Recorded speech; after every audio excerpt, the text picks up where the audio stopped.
একজন মানুষ যদি মুমূর্ষু অবস্থায় তাকে সাকরাত আরম্ভ হয়, হাদিসের মধ্যে আসছে ওই সময় 500 ফেরেশতায় মানুষটারে চাপ দিয়া ধরে, 500 ফেরেশতায় চাপ দিয়া ধরে। ওই সময় মুমূর্ষু ওই ব্যক্তিটা ডাকতে থাকে, তোমরা কারা গো, আমার এতটা চাপ দিয়া দিলা, একটু চাপ হালকা করিয়া দাও, আমার সমস্ত সম্পত্তি নিয়ে যাও। ফেরেশতারা কি সম্পত্তির লোভে চাপ কমাইবনি? না, এই চাপ কমায় না। এক ছেলে আইছে, আব্বা আমি যে কলেজের প্রফেসর বানাইছো আমারে, তোমার কবর শুনে আমি আইছি আব্বা, তোমার বড় ভূত। রে বাবা, তুমি কলেজের প্রফেসর হইছো, এটা তোমার কামো লাগছে, আমার কি কামো লাগলো? পারো যদি এই চাপটা একটু কমায় দাও। একমুখী শিক্ষা ব্যবস্থা করার কারণে চাপ কি কমাইতে পারবনি? না, চাপ কমানোর কৌশল তার কাছে নেই। আর এক ছেলে আইছে, আব্বা আমি আপনার ব্যবসায়ী পুত, বাবারে তোমারে আমি ব্যবসায়ী বানাইলাম, কিন্তু আমার কোন কামে লাগলো? আর এক ছেলে যে ওই ছোটবেলায় মাদ্রাসা পড়ছি, আলেমুল আমাদের কাছে শুনছে, মুমূর্ষু ব্যক্তির কাছে যদি সূরা ইয়াসিন তিলাওয়াত করা হয়, সূরা ইয়াসিন তিলাওয়াত করার কারণে মুমূর্ষু ব্যক্তির মৃত্যুর যন্ত্রণা কমায় দেওয়া হয়। দৌড়ে কোরআন শরীফ নিয়ে আসছে, বাবার সামনে বৈশা আল্লাহর কালাম তিলাওয়াত শুরু করে দিল। বিসমিল্লাহির রহমানির রহিম, ইয়াসিন ওয়াল কুরআনিল হাকীম। যেই মাত্র তিলাওয়াত শুরু হয়, আল্লাহ পাক রব্বুল আলামিন বলেন, ফেরেশতারা তোমাদের কানে কি আমার কালামের আওয়াজ পৌঁছায় নাই? এই মুহূর্তে যদি মুমূর্ষু ব্যক্তির আযাব না কমাও, আমার কালামের ইজ্জত রক্ষা হয় না। সন্তানকে কোরআন শিক্ষা দিলে মা বাবার লাভ আছে না নাই? সন্তান যদি জানাজার নামাজটা পড়ায় দিতে পারে তাহলে তো আরো লাভ। 80 বছরের গুনাহ আল্লাহ মাফ করে দেন। সন্তান যদি জানাজার নামাজ পড়ায়, এই সন্তান আমলওয়ালা সন্তান, লেবাস ঠিক আছে, আমল ঠিক আছে, এমন সন্তান যদি জানাজার নামাজ পড়ায় দেয় তাহলে 80 বছরের গুনাহ আল্লাহ মাফ করায়া দেন। ভবিষ্যৎ মানুষের 2 প্রকার। কয় প্রকার? একটা হলো ক্ষণস্থায়ী ভবিষ্যৎ, আর একটা হলো চিরস্থায়ী ভবিষ্যৎ। ক্ষণস্থায়ী ভবিষ্যৎ কতদিন দুনিয়াতে বেঁচে থাকবে, যতদিন। চিরস্থায়ী ভবিষ্যৎ হইল আখিরাত, শুরু আছে যার কোনো শেষ নাই। একজন সন্তানকে আপনি ডাক্তার বানাবেন ভবিষ্যৎ করার জন্য, ইঞ্জিনিয়ার বানালেন ভবিষ্যৎ করার জন্য, যত ধরনের MBA BBA করাইলেন, ব্যবসা বাণিজ্যে পড়াশোনা করাইলেন তাকে, এই বাংলাদেশের শিক্ষা অর্জন করায়া বিদেশি ডিগ্রিও হাসিল করাইলেন, পৃথিবীর যত শিক্ষায় অর্জন করান এটা কিন্তু ক্ষণস্থায়ী ভবিষ্যৎ করার জন্য করাইছেন। কিন্তু চিরস্থায়ী ভবিষ্যৎ করার জন্য যদি কিছুই না পড়ান, বাচ্চাকে আপনি মূর্খই রেখে দিলেন।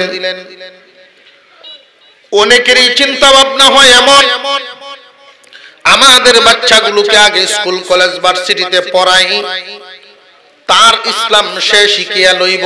কখনো নয়, এটা কখনো সম্ভব হয় না। ছোট থাকতেই যদি বাচ্চাদেরকে আপনারা নুরানিতে, ছেলে হোক আর মেয়ে হোক, যদি কিছু পড়ায়া না দেন তাহলে না নিজের কোনো উপকার করতে পারবে, না আপনার কোনো উপকার করতে পারবে। যেই সন্তান একমুখী শিক্ষা অর্জন করে শুধু ক্ষণস্থায়ী জীবন গড়ার জন্য, এই সন্তান ডাক্তার হতে পারবে কিন্তু মসজিদে গিয়া নামাজ আদায় করতে পারবে না। এই সন্তান ডাক্তার হইছে বটে কিন্তু কোরআন তিলাওয়াত করতে জানে না। এমনকি আপনি যেই দিন দুনিয়া থেকে বিদায় হয়ে যাবেন জানাজার নামাজটা কেমনে পড়া লাগবে এটাও পর্যন্ত তার শিক্ষা হয় নাই। এই জন্য একজন মুসলমানের উপরে বিশ্ব নবী রাহমাতুল লিল আলামিন বলেন, মায়ার উম্মতেরা রে, তোমাদের ছেলে মেয়েদেরকে সব সময় খেয়াল রাখবা, ছেলে হোক আর মেয়ে হোক, প্রাইমারি লেভেল পর্যন্ত শিক্ষা দেওয়া, এই পরিমাণ শিক্ষা অর্জন করানো সমস্ত মুসলমান নরনারীর উপরে ফরজ। কথা বুঝে আসতেছে? এখন আমার কথাটা যদি বুঝে আইসা থাকে, সবাইকে তো বড় বড় আলেম বানানো জরুরি না, কিন্তু নুরানি পর্যন্ত পড়ানো জরুরি না? জরুরি না? নুরানি পর্যন্ত যে পড়াইবেন আপনার সন্তান ছেলে মেয়ে মিলিয়া যদি তাকে 5 জন, আমার কথাটা বুঝে থাকলে উত্তর দিবেন, আপনার সন্তান যদি তাকে 5 জন মাদ্রাসাত প্রথমে ভর্তি করবেন কয়জন? কয়জন? আপনার ছেলে মেয়ে যদি থাকে 5 জন, এই 5 জনের মধ্যে এক একজন রে এক এক দিবে নিবেন, আপনার স্বপ্ন হইলো এক এক দিকে এক একজন রে নিবেন, কোনো অসুবিধা নাই। তো আমি যেই বিষয়টা আপনাদেরকে বুঝাতে চাচ্ছি, সন্তান আপনার 5 জন প্রথমে নুরানিতে পড়াইবেন কয়জন? 5 জনই। কথাটা বুঝে আসতেছে এখন? যদি আপনার বাচ্চাকে আপনি প্রথমে নুরানিতে না পড়ান তাহলে তার ভবিষ্যৎ নষ্ট করে দিলেন। বহুত মানুষ দেখছি এমন, ইমাম সাহেব শত চেষ্টা করে 2 সপ্তাহ জফায়াও এক সূরা ঠিক করতে পারে না। জীবন তো দিলেন নষ্ট করিয়া আপনার সন্তানের ভবিষ্যৎ গড়লেন, কি পরিমাণ দুনিয়াতে থাকবে যে পরিমাণ, এই দুনিয়া থেকে বিদায় হয়ে গেলে ওই ভবিষ্যতের জন্য, স্থায়ী ভবিষ্যতের জন্য কামাই করা কোনো শিক্ষায় আপনি তারে দেন না। মুসলমান ইমানদার ভাইরা আমার, একজন সন্তান নুরানি পর্যন্ত যদি পড়াশোনা করতে পারে, এই যে শিক্ষাটা দিলেন, এই অল্প 3টা বছর, এই অল্প শিক্ষা যে তারা দিলেন, এটা শুধু তার উপকার আসবে না, তোমারও উপকারে আসবে। মাদ্রাসার লাইনে যদি একটা বাচ্চা, ছেলে হোক আর মেয়ে হোক, এই বাচ্চাটাকে যখন কোনো শিক্ষক, কোনো গার্জিয়ান মাদ্রাসায় পড়াইতে পারে, এরপরে স্কুলে নিয়ে গেলেও কোনো অসুবিধা নাই। মাদ্রাসার লাইনে পড়ানোর কারণে তার যেই ফায়দাটা হবে, মুসা আলাইহিস সালামের জামানার একটা ছোট্ট ঘটনা আপনাদেরকে শোনায় দেই। মুসা আলাইহিস সালাম আল্লাহর সাথে কথা বলতে যাচ্ছেন রাস্তা দিয়া, এমনি দেখতে পেলেন গুরুস্থানে একজন যুবকের কঠিন আযাব হচ্ছে। আযাব দেখিয়ে বড় আফসোস করলেন, চলে গেলেন আল্লাহর দরবারে আলোচনা করলেন। ওইখান থেকে যখন ফেরত আসেন, ওই জায়গা দিয়ে আবার আসতেছেন, দেখতে পেলেন আগে যেমন দেখে গিয়েছিলেন কঠিন আযাব, এখন তো আর আযাব নাই, খুব আরাম এবং শান্তিতে ঘুমাইতেছে। আল্লাহ পাক রব্বুল আলামিনের দরবারে মুসা আলাইহিস সালাম দোয়া করলেন, আল্লাহ আমাকে একটু জানায় দাও তোমার বান্দাকে কোন উসিলায় maaf করা হলো, আমাকে একটু জানায় দাও, জানতে বড় ইচ্ছা হয়। মুসা আলাইহিস সালামকে আল্লাহ পাক জানায় দিলেন, পয়গম্বর, এই যুবক তার কৃত কর্মের কারণে আযাবে পতিত ছিল, তার কষ্ট হচ্ছিল গুরুস্থানে, কিন্তু একটা কাজ করে আসছিল ভালো, তার বিবিকে ওসিয়ত করে আসছিল, অসুস্থ হয়ে গেছে, সন্তান সম্ভব বিবির কাছে ওসিয়ত করেছিল, আমি তো দুনিয়ায় বাঁচবো না, সন্তান ছেলে হয় না মেয়ে হয় জানি না, আমার যে সন্তানই জন্ম নেয় না কেন আমার সন্তানটারে ইলমে দ্বীন হাসিল করাইবা। এই সন্তান মার গর্ভে ছিল, যুবকের মৃত্যু হয়েছিল, কৃত কর্মের কারণে তার কবরে আযাব হচ্ছে। তার রেখে আসা সেই সন্তান জন্মগ্রহণ করলো, পড়ার বয়সে পৌঁছলো। বিবি তার সন্তানকে প্রথমে যখন মাদ্রাসায় নিয়ে ভর্তি করা দেয়, মাদ্রাসার শিক্ষক মাদ্রাসার লাইনের পড়াশোনার সর্বপ্রথম যেই সবকটা দিলেন, বিসমিল্লাহির রহমানির রহিম। রে যুবকের সন্তান আমাকে রহমান এবং রহিম বলে ডাক দিয়েছে। বলো রে মুসা, যার সন্তান নিষ্পাপ মাসুম বাচ্চা আমারে রহমান এবং রহিম কয়, আমি এমন শিশুর বাবারে আমি কেমনে কবরে আযাব দেই? তার উসিলায় কবরের আযাব বন্ধ করে তাকে আরামের ব্যবস্থা করে দেওয়া হয়েছে। সন্তানের ইলম শিকার কারণে মা বাবার লাভ আছে না নাই? সন্তান যদি বড় ডাক্তারও হয় এটা তার লাভ, আমার আপনার লাভ না। এরপরেও সন্তানকে মানুষ করতে হবে। খুব ভালো করে বুঝবেন, মাদ্রাসার লাইনের ছেলে হোক আর মেয়ে হোক, যদি কিছুই না পড়ান তাহলে তারে মূর্খই রেখে দিলেন, মুসলমানি শিখাইতে পারলেন না। কিয়ামতের কঠিন ময়দানে একদল মানুষকে যখন নামাজের কারণে জাহান্নামে দেওয়া হবে, নামাজ না হওয়ার কারণে, নামাজ না পড়ার কারণে, ওই মানুষগুলো আল্লাহর কাছে দরখাস্ত করবে, আল্লাহ নামাজ তো পড়েছিলাম অনেক দিন পর্যন্ত নামাজ পড়েছি, আল্লাহ পাক জানায় দিবেন তোমার একটা নামাজও কবুল হয় নাই। কেন গো নামাজ কবুল হয় নাই? আমি তো পড়ছিলাম। এ বান্দারা, তোমরা কি শুনো নাই? দুনিয়ার জমিনটা হলো পরীক্ষার হল। এই পরীক্ষার হলে কেউ যদি শুদ্ধ লেখে তারে যেইভাবে লেখার অনুমতি দেওয়া হয়, কেউ যদি ভুল লেখে তারেও সেইভাবেই অনুমতি দেওয়া হয়। বুঝবে কোন দিন ফলাফল বাহির হইব যেই দিন। আজকে ফলাফল বাহির হওয়ার দিন। তোমরা যে দুনিয়াতে নামাজ পড়ছিলা, একটা নামাজও হয় নাই, একদিনের নামাজও কবুল হয় নাই।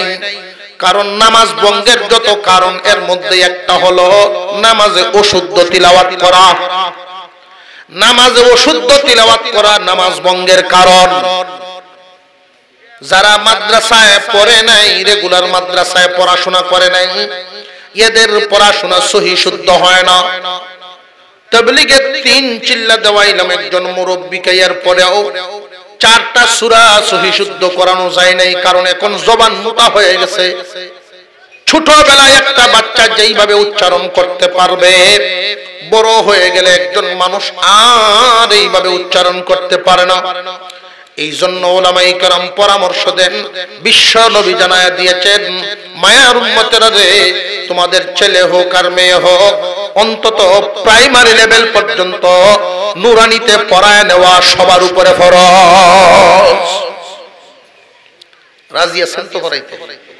কারা কারা রাজি আমি একটু দেখতাম।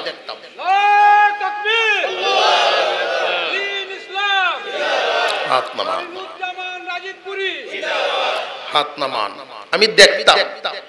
আপনারা পাক্কা ছেলে হোক আর মেয়ে হোক, মুরব্বী যারা আছেন, নাতি নাতনি যাই হোক, আগে নুরানিতে 3 বছর পড়বে, এরপরে স্কুল কলেজ ভার্সিটি যা পড়ার পড়বে। এখানে যদি কোনো প্রাইমারি স্কুলের শিক্ষক থাকেন অথবা কমিটির সদস্য থাকেন, আপনি হয়তো এটা ভাবতে পারেন, হুজুর আপনি যেই বয়ানটা করতেছেন আমাদের প্রাইমারির বিরুদ্ধে যাচ্ছে, প্রাইমারি শিক্ষার বিরুদ্ধে যাচ্ছে। ভাই, আমি কোনো প্রতিষ্ঠানের বিরুদ্ধে কথা বলছি না, আমি আমার মুসলিম সন্তানদের পক্ষে কথা বলছি। আমি কোন শিক্ষার বিরুদ্ধে বলছি না, আমি আমার ইসলামী শিক্ষার পক্ষে কথা বলছি। মুসলমানদেরকে নুরানি পর্যন্ত প্রাইমারি শিক্ষাটা দেওয়া ফরজ। এই ফরজটুকুর ব্যবস্থা যদি প্রাইমারিতে থাকতো, আলাদা আমাদের নুরানির প্রয়োজন ছিল না।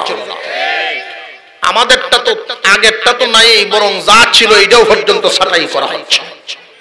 শিক্ষা কারুকলাম এমন ভাবে তৈরি হয়ে আসতেছে, এমন শিক্ষা সিলেবাস তৈরি হয়ে আসছে আমাদের সামনে, প্রাইমারি পর্যন্ত পড়ানো বাধ্যতামূলক করা হচ্ছে।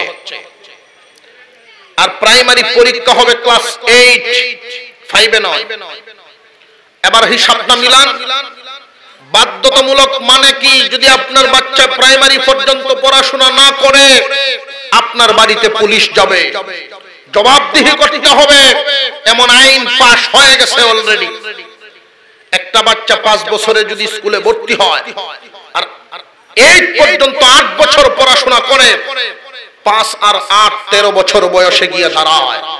এই বাচ্চার হিফজখানায় ভর্তি হয়ে বিশ্ব চ্যাম্পিয়ন হাফেজার হতে পারবে না বাংলাদেশে। এই হলো চক্রান্ত। সজাগ হওয়া দরকার মুসলমান। কাদের হাতে মাথা পড়ে দিলাম, আমার সংসার দিল ডুবায়া। সাবধান হওয়া দরকার। আর ঘুমিয়ে থাকার সুযোগ নেই। হয়তো চোখ গরম করে আপনার সামনে দাঁড়ায় দু চার কথা বলে ফেলবে। যে কোনো মানুষ ইসলামকে বাদ দিয়ে যদি তাদের স্বার্থ নিয়ে সামনে এসে দাঁড়ায়, এদেরকে উপযুক্ত জবাব যদি দিতে না পারেন, সময় থাকতে উপযুক্ত জবাব না দিলে হারিয়ে গেলে আর জবাব দিয়ে লাভ না। এই সমস্ত মানুষ যাদের ভিতরে ইসলামের ন্যূনতম মূল্যবোধ নেই, এই সমস্ত মানুষদের কোন সম্মান আমাদের দিলের ভিতরে নেই। খেয়াল রাখবেন মুসলমান ভাইরা, বিশেষ করে আমাদের সন্তানদেরকে যেন নুরানি পর্যন্ত পড়ানো হয়, খেয়াল রাখবেন। এটা ভুলবেন না কখনো। যদি ভুলেন আপনি কিয়ামতের দিন আসামি হবেন। কেমনে? আল্লাহ পাক রব্বুল আলামিন যখন বেনামাজিদেরকে জাহান্নামে দিবেন, অনেক মানুষ 20 বছর পর্যন্ত নামাজ পড়বে, কিন্তু নামাজ তো কবুল হয় নাই। নামাজ ভঙ্গের কিছু কারণ আছে না নাই? আপনি ওযু করছেন ঠিক, এক বালতি পানি দিয়ে ওযু করছেন, এখানে 2-4 ফুটা মাত্র সেনা মিশাই ওযু হইছে, হাত মুখ ধোয়া হইছে ঠিকই, কিন্তু ওযু হইছে না। ওযু হইল না কেন? যে শর্ত পূরণ হয় নাই, পবিত্রই নাই। নামাজ ভঙ্গের যত কারণ, এর মধ্যে একটা কারণ হইল নামাজে অশুদ্ধ তিলাওয়াত করা। আপনার ছেলে বই দেখিয়া সূরা শিখছে, মাদ্রাসায় পড়ান নাই, তাবলীগে গিয়া শিখছে, কোন রকম জায়গা মতো উচ্চারণ হয় না। জায়গা মতো যদি উচ্চারণ না হয়, তাহলে অর্থ পরিবর্তন হইয়া যায়। অর্থ পরিবর্তন হয়ে গেলে নামাজ ভঙ্গ হয়ে যায়। একটা উদাহরণ দেই তাহলে বুঝবেন। যেমন আলহামদুলিল্লাহি রাব্বিল আলামিন, আলহামদু সকল প্রশংসা, লিল্লাহি আল্লাহর জন্য। আলহামদুলিল্লাহ সকল প্রশংসা আল্লাহর জন্য। কেউ যদি আলহামদু না বলিয়া যদি বলে আলহামদুলিল্লাহ, তাহলে সকল সিরাফারা কাফর আল্লাহর জন্য। অর্থ কি কাছাকাছি না আসমান জমিন ব্যবধান? যে ব্যক্তি কয় আল্লাহর জন্য সিরাফারা কাফর, তার নামাজ হইতো না, ভাঙতো। কথা বুঝে আসতেছে? আল্লাহ পাক রব্বুল আলামিন কিয়ামতের দিন যদি বলেন বান্দা তোমার নামাজ হয় নাই, তাহলে কি বান্দার উপরে জুলুম হইব না আল্লাহর বিচারই সঠিক? বান্দা নিজে ঠকবে কেন? বান্দা তখন আল্লাহর কাছে বলবে, আল্লাহ আমি ছোট ছিলাম, শিক্ষা অর্জন করতে পারি না, আমি বুঝি নাই আমার গার্জিয়ান কোন দিকে আমারে নিছে, সুতরাং জাহান্নামে যাব আমি। আমার গার্জিয়ানের দুর্বলতার কারণে আমাকে কেন সহি শিক্ষা দেওয়া হয় নাই? গার্জিয়ানকে সামনে আনো, ওই গার্জিয়ানের সামনে গার্জিয়ানের উপরে পাড়া দিয়া তারপরে আমি জাহান্নামে ঢুকবো। গার্জিয়ান খুব সাবধান থাকবেন, এর জন্য দুনু ভবিষ্যৎ করে দেওয়া, ইহকাল পরকাল উভয়টা করার দরকার আছে না না? আপনার সন্তানকে যদি আপনি মাত্র 3টা বছর নুরানিতে পড়াইতে পারেন, তাহলে আপনার লাভটা কি হবে? 3টা বছর নুরানিতে পড়াইতে পারলে লাভ, কোরআন তেলাওয়াত সহি শুদ্ধভাবে শিখে ফেলবে। সহি শুদ্ধভাবে 30 পারা কোরআন যখন তিলাওয়াত করতে পারবে, এই মানুষটা এত বদ্দিন হবে না। কারণ নবীজি সাল্লাল্লাহু আলাইহি ওয়াসাল্লাম বলেন, ইন্নাল্লাযী লাইসা ফী জাওফিহি শাইউম মিনাল কুরআন কাল বাইতিল খারিব, যেই মানুষটার ভিতরে কোরআনের কোনো অংশ নাই, তার ভিতরটা হয় মানব শূন্য ঘরের মতো, বিরান ঘরের মতো। যে সমস্ত বাড়িঘর কোন লন্ডনী মনে করেন বানায় রেখে গেল, মানুষ থাকে না, কোটি টাকা খরচ করে বাড়ি বানায় গেল, মানুষ নাই। 5 বছর 10 বছর পরে যদি আইসা তালা খুলেন, মানুষ যদিও না থাকে, বিভিন্ন প্রজাতির প্রাণীদের বসবাস শুরু হইব, না হইতো না? তেলাপোকা, ইঁদুর, টিকটিকি, এই জাতীয় কত ধরনের প্রাণীর বসবাস হইব। ঠিক তেমনি যার ভিতরে কোরআনের কোনো অংশ নাই, ওই মানুষটার ভিতরে শয়তান বিভিন্ন সূরত নিয়ে তার ভিতরে বসবাস শুরু করে। এক একবার এক এক ধরনের সূরত আনবে, দুনিয়া তার উপরে উঠবে। কারণ কোরআনের নূর নাই, মানুষটা অন্ধকারে থাকে। মাদ্রাসার লাইনে পড়াইলে অনেকেই মনে করে যে না, মাদ্রাসা পড়াইলে লাভ নাই, মাদ্রাসা পড়াইলেই তো লাভ, লস নাই। মাদ্রাসায় যদি আপনি পড়াইতে পারেন, স্কুল কলেজ ভার্সিটিতে নিয়ে আনেন, অসুবিধা নেই। আমি আপনাদেরকে একটা প্রশ্ন করি, আপনারা উত্তর দিবেন। আপনাদের এলাকার কোন প্রাইমারি স্কুলে 100 ছেলে মেয়ে পড়ে ক্লাস 1-এ 100 ছেলে মেয়ে যখন ভর্তি হয়, আপনি হিসাব রাখবেন, লক্ষ্য রাখবেন, ক্লাস 5-এ 100 বাচ্চায় পরীক্ষা দিতে পারে না, কিছু হইলেও কমে যায়। আর জোরে কমে না, কমে না। ধরেন 20টা কমায় ফেললাম, 80 জন ক্লাস 5-এ পরীক্ষা দিল। এই 80 জন যখন ক্লাস 6-এ উঠে, ক্লাস 8-এ গিয়ে এই 80 থাকে না, কিছু হইলেও কমে। কমলো না, কমলো না? স্কুলে দিছিলেন কেন? ভবিষ্যৎ করার জন্য, দুনিয়ার সফলতা পাইতে। তাহলে 100-র মধ্যে 8 পর্যন্তই 60-40 চলে গেছে। প্রাইমারিতে 20 গেল, 8-এ গিয়া 20 গেল। মেট্রিক পরীক্ষায় আরো 20 জন নেই। এইভাবে কমতে কমতে ডিগ্রি পর্যন্ত শতকরা 10 জন টিকে কিনা সন্দেহ। প্রত্যেকটার লক্ষ্য উদ্দেশ্য ছিল কি? দুনিয়া হাসিল করা। শতকরা গেল শেষ পর্যন্ত 10 জন। এই 10 জন ডিগ্রি বা বাংলাদেশের পড়া শেষ করে চাকরির জন্য যখন দৌড়দাপ শুরু করে, 10 জনের 1 জনের হয়, 9 জনেরও হয় না। আর যারও হয়, বাপের সবচেয়ে বড় ক্ষেতটা বিক্রি করিয়া হয়। কথা বুঝে আসতেছে? শতকরা ফাইল কয় জনে? 1 জনে। বাকি 99 জনেই দুনিয়ার যে আশা ছিল, কাঙ্ক্ষিত লক্ষ্যে পৌঁছতে পারে নাই, ব্যর্থ। এখন আনেন এই 99 জনকে মসজিদে আনেন, এরা যখন নামাজ পড়তে দাঁড়াবে, কয়জনে নামাজ জানবো? 1 জনেও না। কথা বুঝে আসতেছে? একমুখী শিক্ষা ব্যবস্থায় এই ক্ষতিটা হয়।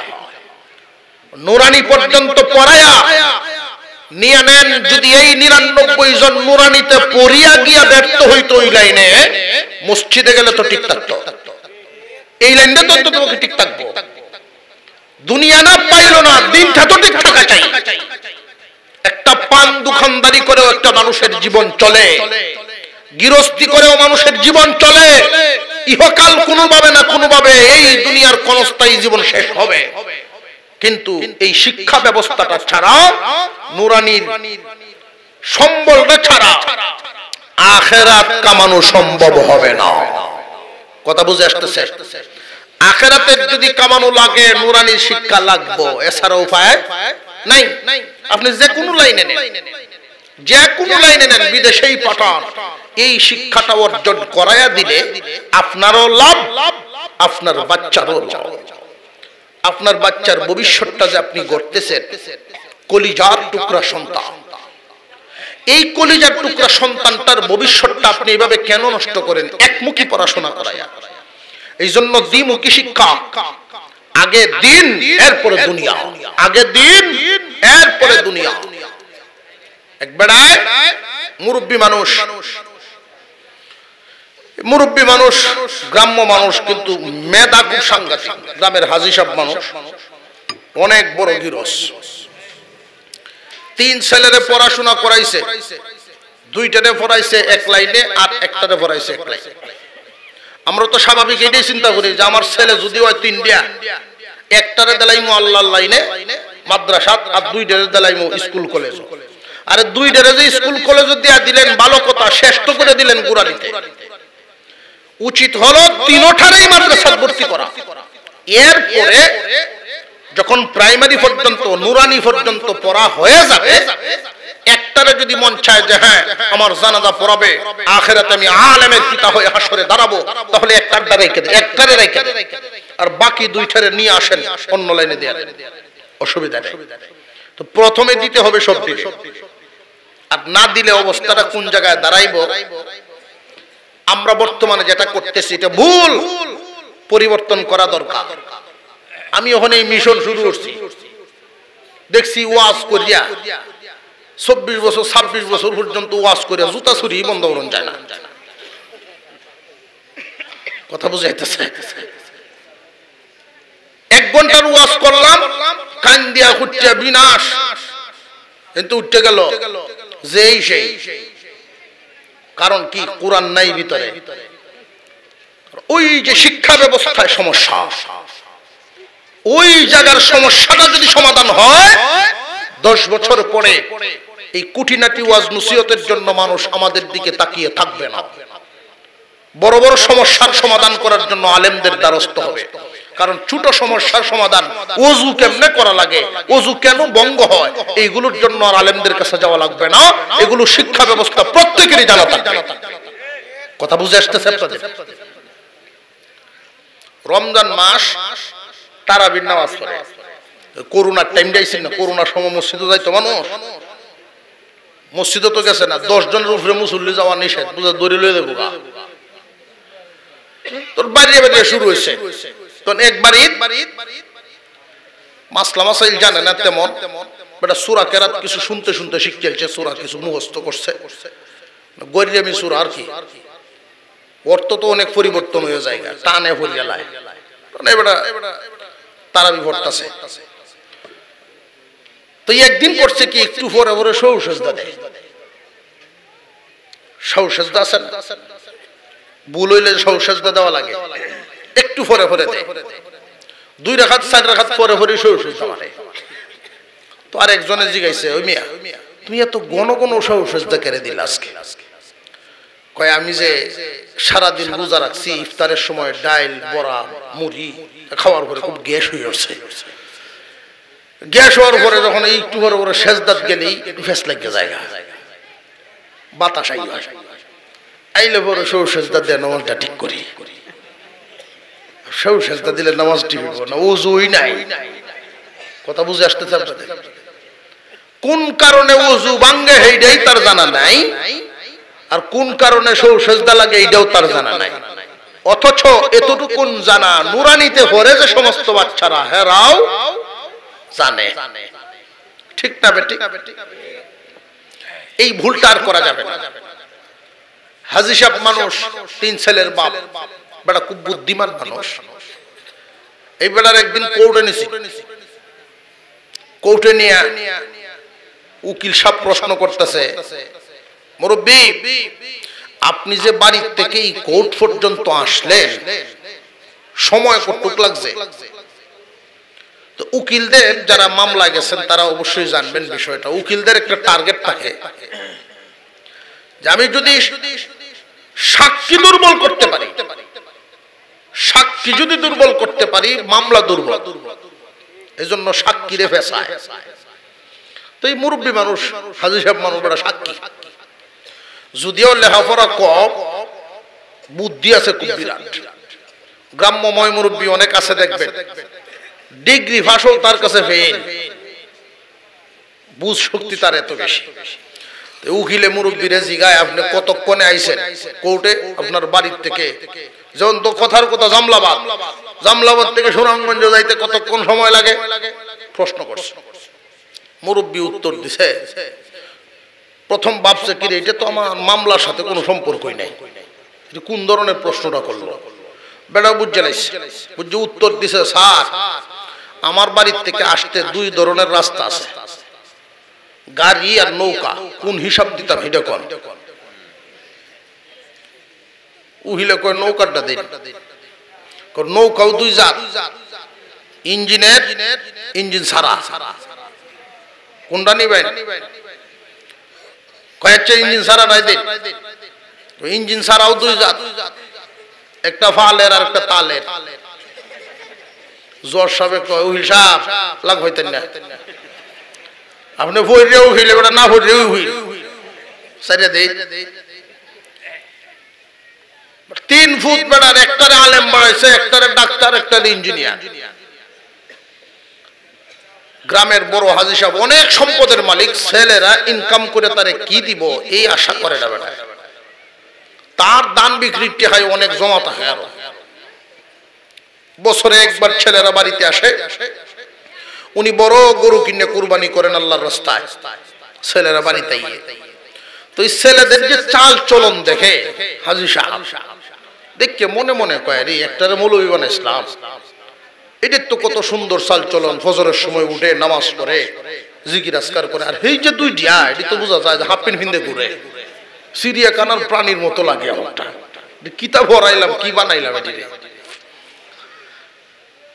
কুরবানির ঈদের সময় বাপের কুরবানির সাথে হুজুর ছেলে শরীক হয় আব্বা আপনারা আছে জানি আল্লাহ আপনারে দিছে যথেষ্ট আমরাও আপনি যথেষ্ট দয়া করছেন আমি চাই এই কুরবানির মধ্যে 10,000 টাকা লাগাইন যে বাবা আর সেই দুইটা হুজ জিজ্ঞাসাও করে না তো এই হাজী সাহেব বিবি সাহেবের সাথে কয় এটারে যে হুজুর বানাইছি ছোটবেলার থেকে খালি বেকল বেকল কইতাম দেখছো বেটা যে কুরবানির শরীক থাকে 10,000 দেয় এর অর্থ হইল এই ছেলেটা বুঝে যে কুরবানি একটা ইবাদত কুরবানি কি ইবাদত এই জন্য এই ইবাদতে শামিল থাকে আর সেই দুই দিয়া সেইটা কুরবানির ইবাদত মনে হলো না গুস্তু খাওন মনে হয় এই লাগি না শরীফ হয় না গুস্তু খাওয়ার কুরবানি ইবাদতের মধ্যে বেশ কম আছে না বেশ কম আছে তো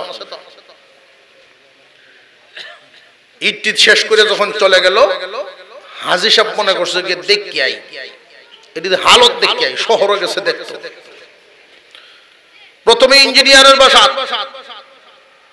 বড় ফুট ইঞ্জিনিয়ারের বাসা গিয়া দেখে তার ইনকাম 3 লাখ দরকার হলো 5 লাখ মাস দুনিয়া এমন উড়া উঠছে তার উপরে হাজী সাহেব কয় বাবা তোর শান্তি লয়ে তুই থাক আমি তোরে ন থাকতাম না উনি আইসে গেছে ডাক্তারের বাসা ডাক্তার সব সরকারি যে ডিউটি করে এই ডিউটির বাহিরে আরো 5টা চেম্বার করে তার টাকার কি পরিমাণ দরকার কিস্তির উপরে জায়গা লইছে এই জায়গার উপরে বিল্ডিং শুরু করছে বড় বিল্ডিং লাগবে দুনিয়া যদি কারোর উপরে উঠে হে বুঝছে যার উপরে উঠছে হে জানে যে কি পেরেশানি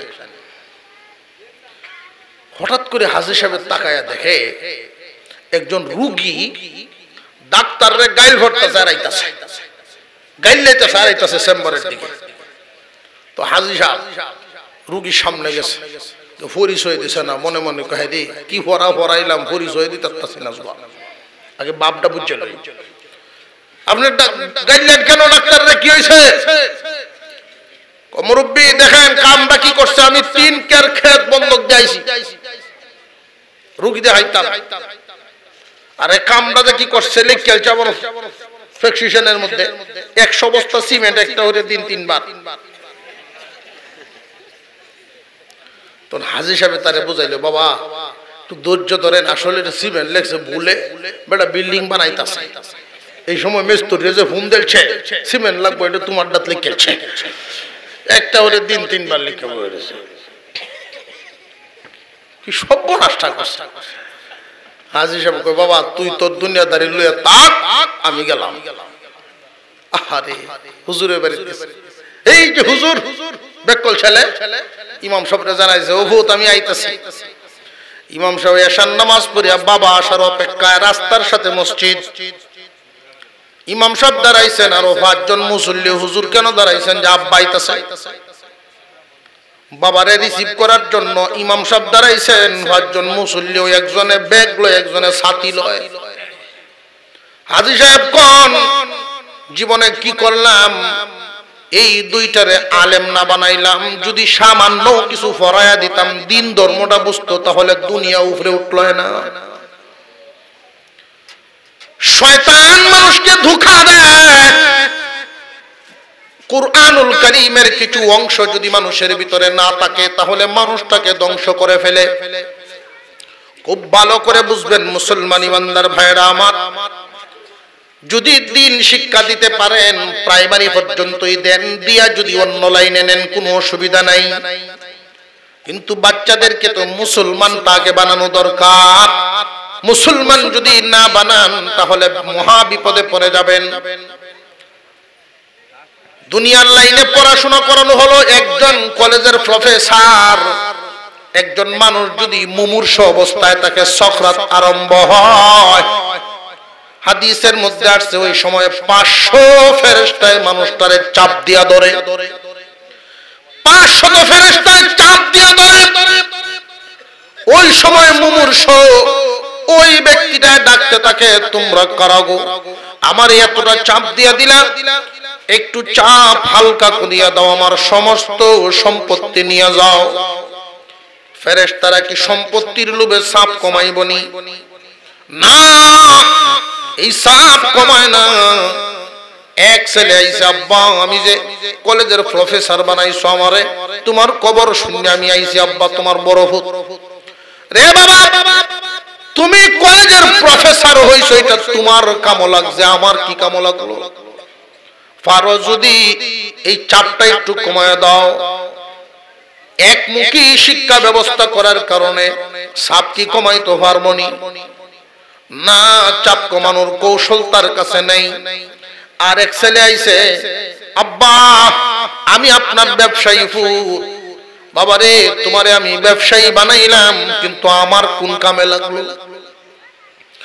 আর এক ছেলে যে ওই ছোটবেলায় মাদ্রাসা পড়ছি, আলেমুল আমাদের কাছে শুনছে, মুমূর্ষ ব্যক্তির কাছে যদি সূরা ইয়াসিন তিলাওয়াত করা হয়, সূরা ইয়াসিন তিলাওয়াত করার কারণে মুমূর্ষ ব্যক্তির মৃত্যুর যন্ত্রণা কমায় দেওয়া হয়। দৌড়ায় কোরআন শরীফ নিয়ে আসছে, বাবার সামনে বৈশা আল্লাহর কালাম তিলাওয়াত শুরু করে দিল।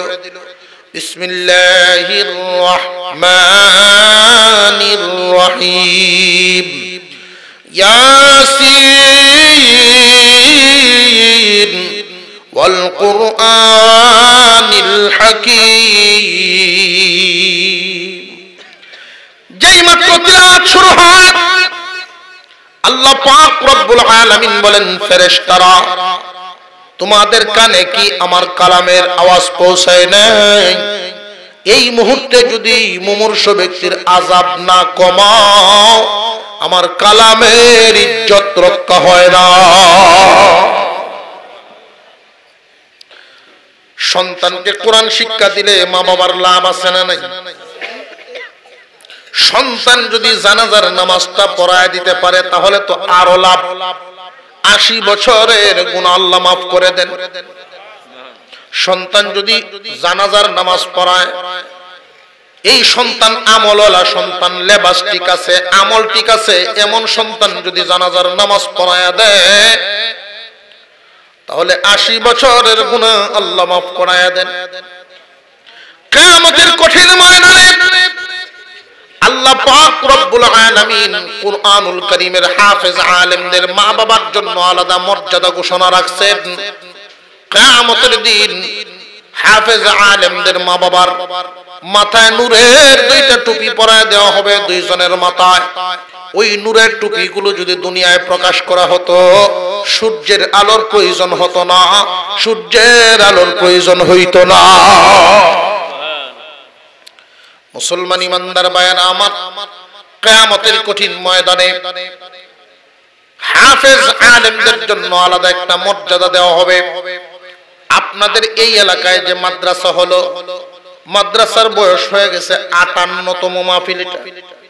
এই যে 58তম মাহফিল, এই 58 বছর পর্যন্ত যে মাদ্রাসা এখানে চলতেছে, কত মুরব্বী এই মাদ্রাসা চালায় আবার কবরেও চলে গেছে। এই মাদ্রাসার কমিটির সদস্য ছিলেন অনেক মানুষ যারা আজকে দুনিয়ায় নাই। কিয়ামতের কঠিন ময়দানে তাদের জন্য একটা বদলা আছে। আমার শায়েখ মুর্শিদ শাহ অধ্যক্ষ মিজানুর রহমান চৌধুরী দামাত বারাকাতুহুল আলিয়া তিনি বলেন, কোন মাদ্রাসা যদি এলাকায় হয়ে যায়, এলাকাবাসী যদি কোনো একটা কওমি মাদ্রাসা করে, তাহলে বুঝবেন যে আল্লাহ রাব্বুল আলামিন চাইতেছেন মাদ্রাসার উসিলা এলাকাবাসীকে বস্তাত ভরি আল্লাহ জান্নাতে নিব। মুসলমান ভাইরা, আল্লাহ পাক রব্বুল আলামিন এই মাদ্রাসাগুলোর জন্য একদল মানুষ তৈরি করে রাখছেন। ইসলামের শুরু থেকে নবীজি সাল্লাল্লাহু আলাইহি ওয়াসাল্লাম যখন ইসলামের ঝান্ডা উঁচা করলেন, কালিমার দাওয়াত শুরু করলেন, তখন থেকেই নবীজির সাথে ইসলাম প্রতিষ্ঠা রাখার জন্য একদল মানুষকে নবীজির সাথে আল্লাহ তৈরি করে দিয়েছেন। নিজেদের জান মাল দিয়া, জান প্রাণ দিয়া ইসলামকে প্রতিষ্ঠা করে গেছেন। আজকে সেই ইসলাম আমাদের সামনে হাজির। আমরা খুব সহজে ইসলাম পালন করতে পারি, আমাদের তেমন কষ্ট হয় না। কিয়ামতের কঠিন ময়দানে আল্লাহ জিজ্ঞাসা করবেন, লৌহে মাহফুজ আমার কালাম কই? লৌহে মাহফুজ বলবে, আপনার কালাম জিবরাইল আমিন আমার কাছ থেকে নিয়া আপনার হাবিবের কাছে পৌঁছায় দিয়েছে। হুজুর আকরাম সাল্লাল্লাহু আলাইহি ওয়াসাল্লামকে আল্লাহ জিজ্ঞাসা করবেন, দোস্ত আমার কালাম কই? যে আপনার কালাম আমি হেফাজত করেছি, এখন আমার উম্মতের জিম্মাদারিতে দিয়ে আসছি। এজন্যই তো খায়রুকুম মান তাআল্লামাল কুরআন ওয়া আল্লামা, যে কোরআন পড়ে এবং পড়ায়, এই জমিনের মধ্যে যে কোরআন পড়ে এবং পড়ায় এরা সর্বোত্তম মানুষ। এই যে খায়রুকুম মান তাআল্লামাল কুরআনা ওয়া আল্লামা, এই যে ওয়া, এটা একটা সিমেন্টের মতো জোড়া লাগায়, সিমেন্টের মতো দুই ইট যেমনে জোড়া লাগায় এমনে জোড়া লাগানোর মতো আছে। কেমনে? যে এক দলে পড়বে আর এক দলে পড়াইবে, মাঝখানে আর একটা দল আছে যারা পড়ানোর ব্যবস্থা করবে। যারা পড়ানোর ব্যবস্থা করে দেয়, কিয়ামতের দিন আল্লাহর কালাম এদের জন্য আল্লাহর কাছে এমন ভাবে সুপারিশ করবে, উকিল যেমনে জজের কাছে সুপারিশ করে। আল্লাহ এদের মাফ করো, আল্লাহ এদের মাফ করো। কেউ জায়গা দিছে, কেউ টাকা দিছে, কেউ অর্থ দিছে, কেউ শ্রম দিছে তোমার কালামের জন্য। আল্লাহ পাক জানায় দিবেন, এরা যে এই গুনাহ ওই গুনাহ, এই গুনাহ, এত বড় বড় গুনাহগার, আমি এদেরকে কেমনে মাফ করি? যে আমার উসিলায়, আমার খেদমতের উসিলায় তুমি এদেরকে মাফ করবা। আল্লাহ বলবেন এরা বড় বড় গুনাহগার।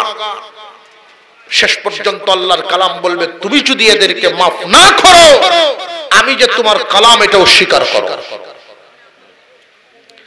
আল্লাহ তখনই মাফের ঘোষণা করবেন। যারা কোরআনের হেফাজতের সাথে সম্পৃক্ত আছে, আল্লাহ এদের সবাইকেই মাফ করে দিবেন। কিয়ামতের কঠিন ময়দানে কোরআনের সুপারিশ পাওয়ার ইচ্ছা আমাদের আছে না নাই? আমরা কারা কারা চাই হাসরের মাঠে আল্লাহর কালাম আমাদের জন্য সুপারিশ করবে? আমরা রাজি আছি তো ইনশাআল্লাহ? হাত নামান।